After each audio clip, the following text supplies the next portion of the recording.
What's up, you guys? It's Zamara, and today I bring you a video from 2011.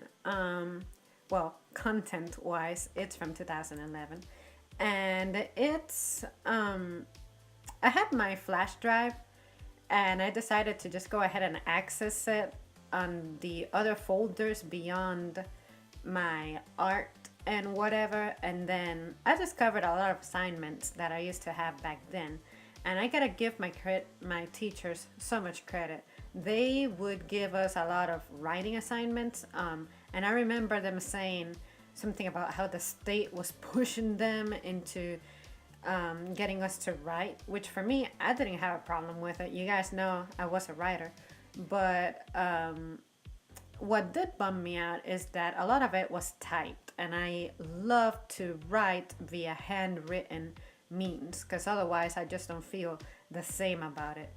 But yeah, so what I would do is, of course, I would create a rough draft by hand and then go home and type it, or go to the library and type it. And in April 28th, 2011, this is what I had to say about the career that I wanted to have, which was being a high school science teacher. So let's dive right into it, and see what I had to say back in 2011. All right, here we go. My career aspiration is becoming a secondary school science teacher. Science, knowledge, and exploration have been my passions ever since the day I was born. Interest in teaching emerged during my childhood. My mother was a teacher herself, therefore, she always expressed the importance of education in every individual's life and how her own teachers contributed to the personality she possesses today. I remember, appreciate, and admire all of my teachers for always dedicating their time to help both academically and personally, caring for and supporting me. Overall, for being at a job that they truly are passionate about. But overall, for being at a job that they're truly passionate about. The experiences and knowledge I have obtained with them are memories and tools I preserve as my most precious treasure.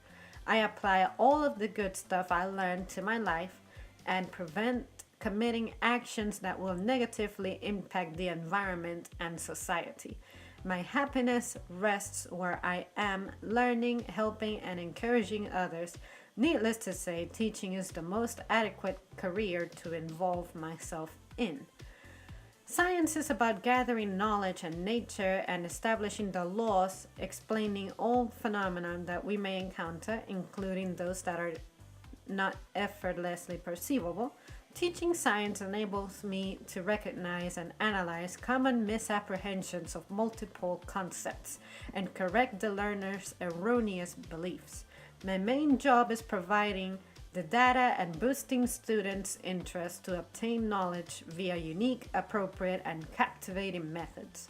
Encouraging students to respect the environment and understand at least the fundamental laws of nature are among the main goals. There are various features I must possess in order to become a teacher. For instance, I need to spend 4 years at a college or university to obtain a bachelor's degree. Since I plan on inhabiting my current state, I will need a license to teach in the latter. In addition, I must be involved in teaching programs designed to prepare myself to fulfill my commitments and obtain experience for my challenging and demanding career. Also, in order to conduct research, tests, and actions, I must have an immense systematic acquaintance, especially if I am intending to teach it. Teaching, as well as every other career, involves multiple duties, responsibilities, and skills. For instance, in order to convey science's ideas, I must have excellent communication skills, flexibility in teaching methods to meet the student's necessities, maintaining order, discipline, and authority. Additionally, I must supervise students' progress and take pertinent measures to resolve any personal and academic struggles. I must also encourage the students' parents or guardians to be involved in their lives. A teacher's wage or salary range fluctuates. The annual income ranges from $35,000 to $81,000, and the median is approximately $51,000. However, these sums depend mostly on experience and education level, therefore, they are subject to change. During my quest for employment, I must take into consideration some aspects. Among these is state and local investment on the education industry. Moreover, chemistry and physics are two courses in which there is a high demand for instructors.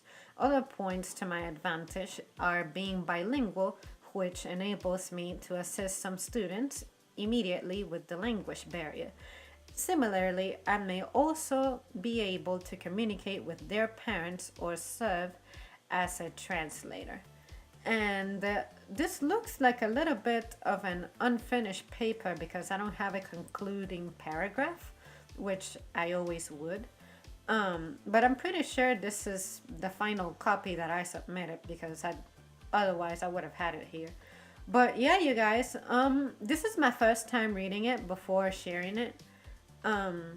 Since, and I gotta say, I was pretty eloquent, and it's just sad that my circumstances in life forced me to take a different path and not necessarily go directly into college or whatever. And also, a part of it has to be I'm a little bit apathetic because by the time I was probably a sophomore, I was already fed up with school. And a lot of people say, oh, how can you be fed up with school? It's only high school. You haven't even started real schooling yet. I mean, I'm just bored of that setting. I know college is different because it'll be a more hands-on experience, but the idea of being a student, thinking like a student, behaving like a student, having the schedule of a student, that to me was boring. I was ready to just go ahead and expose myself to a professional setting. And that is what I did. And I have zero regrets. But I do intend on going to school someday whenever stuff like finances and time permits it. But reading this, it makes me excited because even though I do not wish to be a teacher anymore, at least I have a vast understanding about what it means and the implications it has. So yeah, you guys, any of you out there who are teachers yourselves or would like to become a teacher or are considering it, let me know what you thought about what I had to say. And remember, guys, this was April 28th, 2011, and we're now in 2017. So all of this is still pretty true to me. However, there are things that I have learned throughout the years and know now that I would, of course, apply to this paper. But I'll leave it the way it is for the sake of memory and the preservation thereof. All right, you guys, as always, thank you so much for tuning in, and I'll see you soon.